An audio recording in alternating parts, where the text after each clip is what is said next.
के गठबंधन INDIA के 28 दलों के नेता महामंथन कर रहे हैं। मुंबई के ग्रैंड हयात होटल में Indian national developmental inclusive alliance की 2 दिनों की बैठक में बिहार के मुख्यमंत्री नीतीश कुमार के साथ ही लालू प्रसाद और डिप्टी सीएम तेजस्वी यादव भी शामिल हो रहे हैं। देश की आर्थिक राजधानी मुंबई में मोदी सरकार के खिलाफ INDIA की गठबंधन की बड़ी बैठक में कई अहम मुद्दों पर चर्चा होगी, जिसमें गठबंधन का लोगो, पीएम का चेहरा, कोऑर्डिनेशन कमिटी, सीट शेयरिंग, संयोजक, सामूहिक रैली, जनसंवाद, प्रवक्ता, हेड ऑफिस जैसे मुद्दे शामिल होंगे। 2 दिनों की बैठक में 11 सदस्यीय कोऑर्डिनेशन कमेटी की घोषणा हो सकती है, जिस पर सभी की निगाहें टिकी है, क्योंकि अब तक इससे पहले हुई 2 राउंड की बैठक में भी इन मुद्दों पर सहमति नहीं बन पाई थी और अब मुंबई की बैठक में बड़े ऐलान का दावा किया गया है। मुंबई की बैठक से पहले आरजेडी अध्यक्ष लालू प्रसाद और डिप्टी सीएम तेजस्वी यादव ने मुंबई के प्रसिद्ध सिद्धि विनायक गणपति मंदिर में पूजा अर्चना की, भगवान के दर पर आशीर्वाद मांगा। अब मुंबई की तीसरी बैठक कितनी सफल हो पाती है, इसी पर सभी की नजरें टिकी हैं। न्यूज 18 के लिए मुंबई से अशरफ काजमी और पटना से आनंद अमृतराज के साथ ब्यूरो रिपोर्ट।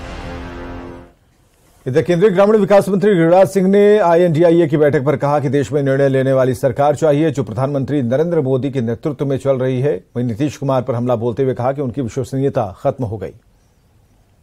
चौधरी चरण सिंह से लेकर के चौधरी चरण सिंह, चंद्रशेखर, देवगौड़ा जी, गुजराल जी, जितने नाम लें, सबकी सरकार को समर्थन दिया। इंट्रा कंट्राडिक्शन में ये सरकार गिरी। आज देश को जरूरत है एक मजबूत सरकार, निर्णय लेने वाली सरकार, जो देश और दुनिया में भारत की साख बढ़ाए। बोल रहे हैं मैं सबको साथ लेके आगे बढ़ूंगा। 2024 में भाजपा की सरकार नहीं बनने जा रही है।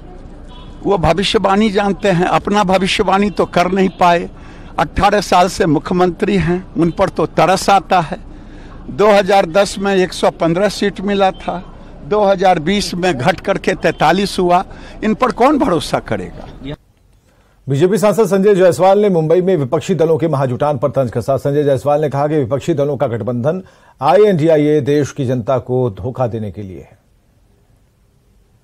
1930 के दशक में जब सभी माफिया और घोटालेबाजों पर सरकार ने अपना प्रभाव बढ़ाया, तो उन सबों ने मिल करके एक ऑर्गेनाइजेशन बनाया और उसका नाम रखा उन्होंने शॉर्ट फॉर्म में पुलिस, पर उसका असली नाम था plunderers organisation of looting, intimidation, cheating and extortion. अर्थात जितने लूटने वाले लोग थे, घोटालेबाज थे, सबों ने अपना एक ऐसा नाम दिया और कहा कि इसका शॉर्ट फॉर्म पुलिस रहेगा, जिससे हम जनता के पास जाएंगे और कहेंगे कि पुलिस चाहती है कि ये सरकार चली जाए और हम जनता को धोखा देंगे। इधर जातिगत गणना का मुद्दा तूल पकड़ता जा रहा है। मामला सुप्रीम कोर्ट में है, लेकिन बिहार में सियासत गर्म है। जेडीयू इस मामले में लगातार मुखर है। शुक्रवार से पूरे बिहार में केंद्र सरकार के खिलाफ मोर्चा निकाला जाएगा, कैंडल मार्च निकाला जाएगा। इसे लेकर जगह जगह बैनर, पोस्टर लगाए गए हैं। जेडीयू का यह अभियान करीब 1 महीने चलेगा।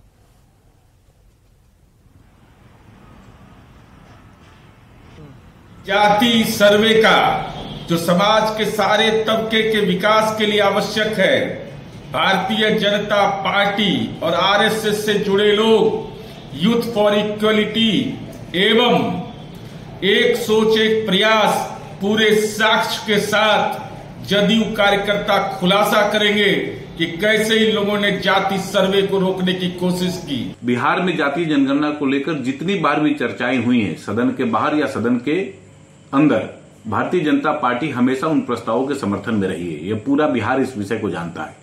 जदयू क्या पोल खोलेगा, वो क्या जाकर बताएगा। अभी तो भाईचारा यात्रा वो कर रहे थे, जिसमें मंत्रियों की इतनी फजीयत हुई पूरे बिहार में, तो वहां पर पोल नहीं खोल रहे थे क्या वो लोगों का। बिहार में जातिगत गणना को लेकर सियासत बेहद तेज हो गई है। शुक्रवार यानी 1 सितंबर से पूरे बिहार में जेडीयू के नेता और कार्यकर्ता पोल खोल हल्ला बोल अभियान की शुरुआत करेंगे और जेडीयू ने केंद्र सरकार पर आरोप लगाया है कि केंद्र सरकार एक साजिश के तहत जाति आधारित गणना को रोकने की साजिश रच रही है और इसी के विरोध में जेडीयू कल से लगातार लगभग पूरे महीने तक जगह जगह पूरे बिहार में आंदोलन छेड़ेगी और पटना में भी कई सारे कार्यक्रम है। हम आपको तस्वीर दिखा रहे हैं जेडीयू दफ्तर के बाहर की तस्वीर, जहां पे बैनर पोस्टर भी लग गए हैं कि पोल खोल हल्ला बोल। और पटना जिला, चूंकि जेडीयू दफ्तर पटना जिला में आता है, इसलिए पटना जिला के पोस्टर लगे हुए हैं और ऐसे पूरे बिहार में जगह जगह लगाए गए हैं। और साथ ही इस पोल खोल हल्ला बोल में मसाल जुलूस निकाला जाएगा, कैंडल मार्च निकाला जाएगा, जगह जगह धरना प्रदर्शन भी किया जाएगा।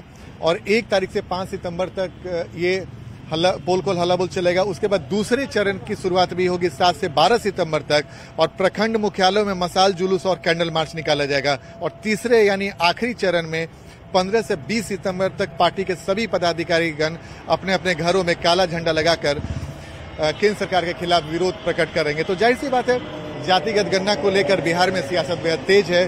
बीजेपी भी जेडीयू पर पलटवार कर रही है कि केंद्र सरकार भी जातिगत गणना के पक्ष में है, लेकिन जेडीयू केंद्र सरकार पे बड़ा आरोप ये लगा रही है कि सुप्रीम कोर्ट में भी केंद्र सरकार ने जातिगत गणना को रोकने की पूरी कोशिश की थी। तो जाहिर सी बात है, कल से पोल खुल को लेकर बिहार में सियासत बेहद गर्म रहने वाली है। कैमरामैन सुबोध के साथ आनंद अमृतराज, न्यूज 18 नेटवर्क, पटना। या गांव में अपराधियों ने ससुर और दामाद को गोली मार दी। दोनों को घायल अवस्था में पूर्णिया मेडिकल कॉलेज में भर्ती कराया गया है। घटना की सूचना मिलते ही पुलिस मौके पर पहुंची, पूरे मामले की जांच में जुट गई है। घायल का कहना है कि 2 लोग जबरन उससे बाइक छीन रहे थे। जब उसने विरोध किया तो अपराधियों ने गोली चला दी। फिलहाल पुलिस पूरे मामले की जांच में जुटी है।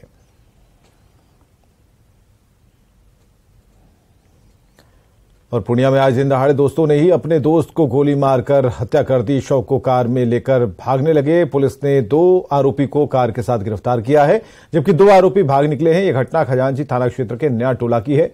परिजनों का कहना है कि बायसी थाने के हिजला गांव निवासी राजू यादव, जो कि सीएसपी चलाता था और कंपाउंडर का काम करता था, नवंबर में उसकी शादी होने वाली थी।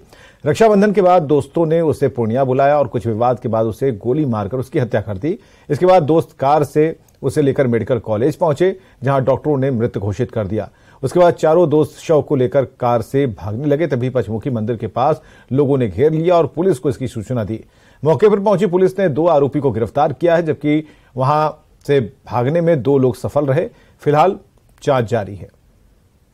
जानकारी मिला, दोस्त ही फोन करके बताया कि अपने आप को गोली मारी। बताया जा रहा है कि लेके भाग रहा था बॉडी को। वो लोग लेके भाग रहा था, तब तक में ग्रामीण सब जो था वहाँ का वो लोग रुका।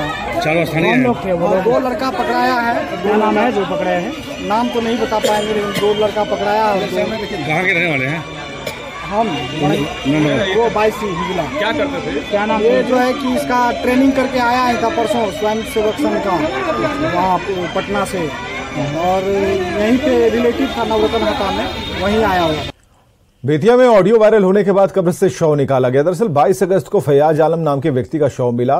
परिजनों ने शव को कब्रिस्तान में दफन कर दिया, लेकिन इस बीच एक ऑडियो सामने आया जिसमें उसकी हत्या की आशंका जाहिर हुई।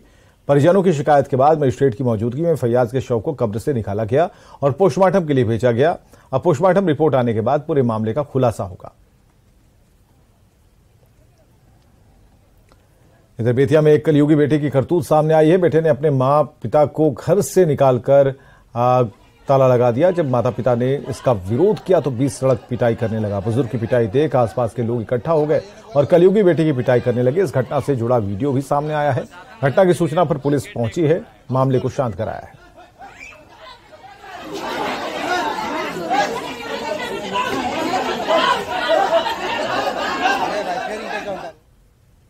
कैमूर में पुलिस ने एक ऐसे हेरोइन तस्कर गिरोह का खुलासा किया जिसका संचालन एक ही परिवार के 4 भाई कर रहे थे। वेलाव थाना पुलिस ने 40 मिलीग्राम हेरोइन के साथ 4 तस्करों को गिरफ्तार किया है। गिरफ्तार तस्करों के पास से 25,000 रुपए नकद के साथ बाइक और मोबाइल भी जब्त की गई। जब्त 87 पुड़िया हेरोइन की कीमत करीब 10 लाख रुपए बताई जा रही है। पुलिस के मुताबिक लंबे समय से लोग नशे की तस्करी का धंधा कर रहे थे। अब इनके नेटवर्क को खंगालने में पुलिस जुटी है। मुंगेर में प्रेम प्रसंग में एक युवक को गोली लगी है। युवक की मां का कहना है कि उसके बेटे के पास 5 लाख रुपए थे और जैसे ही वो अपने प्रेमिका के घर के पास पहुंचा तो गोली चली और पैसे लेकर कोई भाग गया। अब ये पता नहीं चल पाया है कि लड़के ने खुद को गोली मारी या किसी ने लूट के इरादे से गोली मारी है। फिलहाल युवक की हालत गंभीर है और सदर अस्पताल में वो भर्ती है। हमें नहीं देखलिए, हम तो गोली के आवाज मेरे तो हम दौड़ा ले लिए, गोलियों नहीं मिल रहे। एक जिम्मा 5 लाख रुपया रहो ने खोज लिए नहीं मिल रहे। तो मतलब इसका किसी से दुश्मनी है क्या? दुश्मनी हुआ छौड़िया के लेके। कौन छौड़िया? वो छौड़िया एगो नहीं रहो ओकरे मैया। अच्छा, कहाँ की है वो लड़की? कहाँ की है? बजिया बगले के। मुजफ्फरपुर में सदर थाना क्षेत्र के दिघरा में गोदाम से भारी मात्रा में शराब की खेप पकड़ी गई। बदरनिषेध पटना और सदर थाने की संयुक्त कार्रवाई में एक ट्रक और 2 पिकअप पर लदे भारी मात्रा में विदेशी शराब को जब्त किया गया है। इसकी कीमत करीब 1 करोड़ रुपए बताई जा रही है। कार्रवाई में पुलिस ने मौके से 2 लोगों को गिरफ्तार भी किया। सदर थाना क्षेत्र में दिघरा पुल के पास में NH पे एक कुरकुरे का गोडाउन था। उसी में सूचना मिला था सुबह 3:30-4 बजे के आसपास की शराब को रखा गया है। इसी सूचना का सत्यापन के क्रम में पाया गया कि 2 पिकअप उस एक संदिग्ध गोदाउन के आगे खड़े हुए थे जिसमें शराब लदी हुई थी। एक आदमी भी वहां पर खड़ा हुआ था और गोडाउन में अंदर भी कुछ शराब रखी हुई थी। तो जब सबको सीज किया गया है और उस आदमी को अरेस्टिंग किया गया है। टोटल जो शराब है उसकी मात्रा 5400 लीटर के आसपास है और ये शराब के कनेक्शन कहीं ना कहीं चकिया मोतिहारी से है, तो वहां से भी एक आदमी को अरेस्ट करके और आगे कार्रवाई की जा रही है। रक्षाबंधन के दिन सीतामढ़ी से एक तस्वीर सामने आई जहां महिला शिक्षक जब अपने भाई को राखी बांधने नहीं पहुंच सकी तो स्कूल में ही मौजूद शिक्षकों को राखी बांध दी। स्कूल के सभी शिक्षक सरकार के फैसले से गुस्से में हैं। इधर हम पार्टी ने प्रदेश इकाई को भंग कर दिया है। अनिल कुमार को नया प्रदेश अध्यक्ष बनाया गया। विधायक प्रफुल्ल मांझी को पार्टी का राष्ट्रीय उपाध्यक्ष बना दिया गया है। ये एक बड़ी खबर हम आपको बता रहे हैं। हम की प्रदेश इकाई भंग की गई है और अनिल कुमार को नया प्रदेश अध्यक्ष बनाया गया है। विधायक प्रफुल्ल मांझी को पार्टी का राष्ट्रीय उपाध्यक्ष बनाया गया। संगठन का अपना सतत प्रक्रिया होता है जिसके तरह यह कार्य चलते रहता है और उसी को देखते हुए आज हम लोगों ने अपने प्रदेश इकाई को भंग किया सुबह में और भंग करने के बाद आदरणीय डॉक्टर अनिल कुमार जी जो राष्ट्रीय उपाध्यक्ष थे उनको बिहार प्रदेश का प्रदेश अध्यक्ष मनोनीत किया गया है आदरणीय राष्ट्रीय अध्यक्ष जी के द्वारा। और जो हमारे बिहार प्रदेश के सम्मानित अध्यक्ष भाई प्रफुल्ल मांझी जी थे उनको राष्ट्रीय उपाध्यक्ष बनाया गया है। मुजफ्फरपुर से बड़ी खबर है। चेहल्लुम का अखाड़ा के दौरान झड़प हुई है। अखाड़ा निकालने के लिए 2 पक्ष भिड़ गए हैं। एक ही समुदाय के 2 पक्षों में झड़प हुई है। मारपीट के बाद जमकर पथराव की घटना हुई और झड़प में करीब 6 लोगों के घायल होने की सूचना है। ब्रह्मपुरा थाना क्षेत्र के मेहंदी हसन चौक की घटना है। मौके पर पुलिस पहुंची है। लोगों को समझा बुझाकर इस मामले को शांत कराया है। अखाड़ा निकालने के लिए 2 पक्ष आपस में भिड़ गए। एक ही समुदाय के दोनों पक्ष हैं और पुलिस को वहां पर बीच बचाव के लिए आना पड़ा।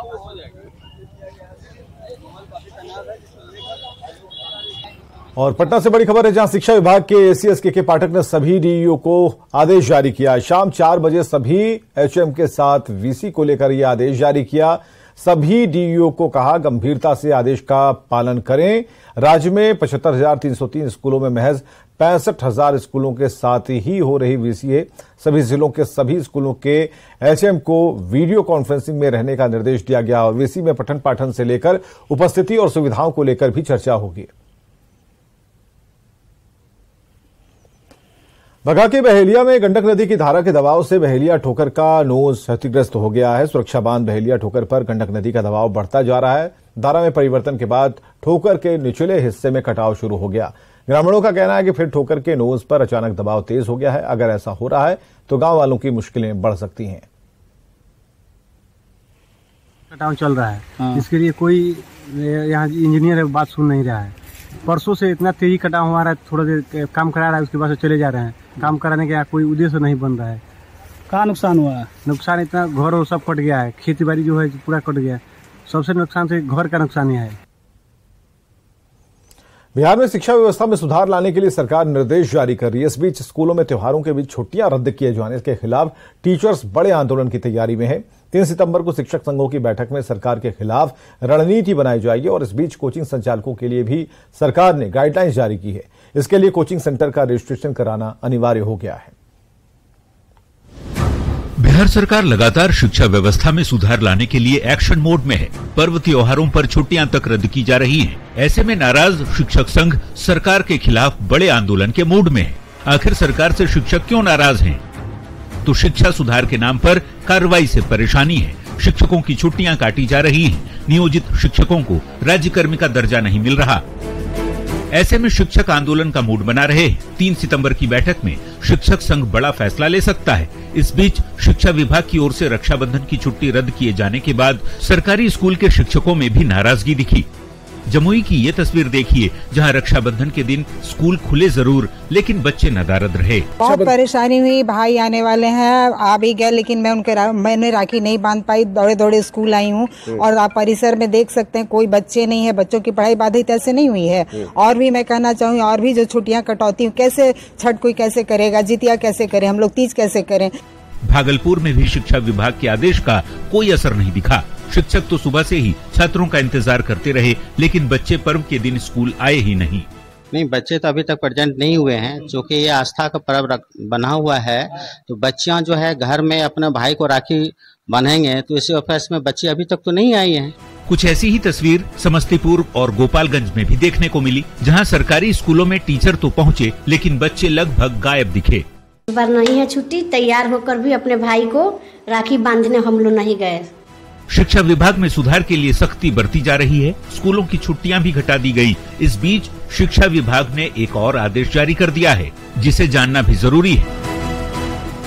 दरअसल बिहार कोचिंग नियमावली 2023 के तहत कोचिंग संस्थानों का अब रजिस्ट्रेशन करना जरूरी होगा। रजिस्ट्रेशन शुल्क 5,000 रूपये होगा, जो 3 साल तक मान्य होगा। सरकारी स्कूल के वक्त कोचिंग चलाने पर पाबंदी रहेगी। संस्थान में कोई भी कक्ष 300 स्क्वायर फीट से कम नहीं होगा और नियम तोड़ने वाले संस्थानों का रजिस्ट्रेशन भी रद्द कर दिया जाएगा। न्यूज़ 18 के लिए पटना से रजनीश कुमार के साथ ब्यूरो रिपोर्ट। सरकारी स्कूलों में रक्षाबंधन की छुट्टी रद्द होने से शिक्षकों में काफी आक्रोश है और ऐसी एक तस्वीर खगड़िया के मथुरापुर स्कूल से आई, जहां स्कूल में शिक्षक तो पहुंचे लेकिन छात्र नहीं पहुंचे। इस स्कूल में पढ़ा रहे एक शिक्षक की बहन अपने भाई को राखी बांधने के लिए भागलपुर से पहुंच गई। अपनी बहन के प्यार में शिक्षक इतने भावुक हो गए कि उन्होंने शिक्षा विभाग पर जमकर भड़ास निकाली। शिक्षक का कहना था कि वे ड्यूटी होने की वजह से अपनी बहन के घर नहीं जा सकते थे, तो उनकी बहन खुद स्कूल पहुंच गई। बहन जब अपने भाई से मिली तो आंसू नहीं रोक पाई और इसके बाद भाई का दिल भर गया और उसने सरकार को जमकर कोसा। विद्यालय में सभी शिक्षक हमारे विद्यालय मजीला मथुरापुर के विद्यालय प्रांगण में पहुंचे हुए हैं, लेकिन एक भी बच्चे नहीं है। क्या यही आपका ज्ञान है? क्या यही आपको शिक्षा मिला है? क्या इतना ही ज्ञान है?